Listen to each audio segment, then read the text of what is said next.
Холодный туман стелился над Сиэтлом. Миллионер Джеймс Уилсон вернулся домой раньше обычного. В старом доме на окраине города пахло влагой и металлом. Его маленькие дочери, Лили и Софи, сидели на полу, дрожа от холода. Над ними склонилась его новая жена Виктория. На ее лице было спокойствие, которое пугало. Джеймс не сразу понял, что именно не так, пока не заметил пар, поднимавшийся от металлического таза. Казалось, в этой тишине воздух сам замер от предчувствия беды. С тех пор, как умерла его первая жена, Хелен, дом наполнился пустотой. Виктория появилась в его жизни внезапно, красивая, уверенная, будто спасение. Но спасение обернулось чем-то иным.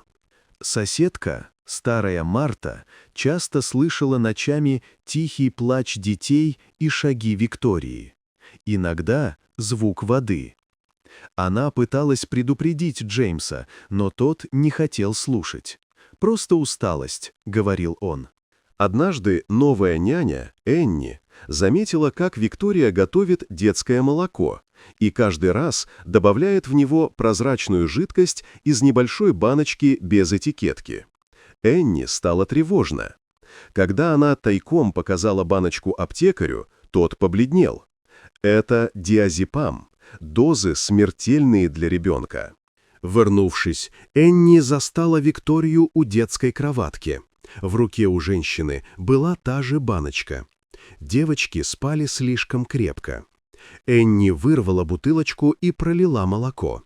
Виктория бросилась к ней, но на шум прибежал Джеймс. Правда вскрылась внезапно. На видео с камеры наблюдения Виктория капала яд в молочную смесь. Когда Джеймс включил запись, Виктория лишь тихо улыбнулась. «Я просто хотела, чтобы все было идеально». Ее увезли в полицию.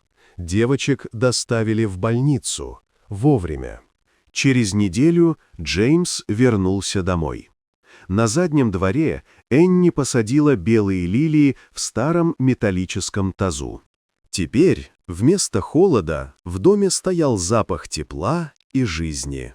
Джеймс смотрел на цветы и понял: зло не исчезает само, его нужно вытеснить светом. Вот такая удивительная история. Дорогие друзья, напишите в комментариях, откуда вы смотрите это видео.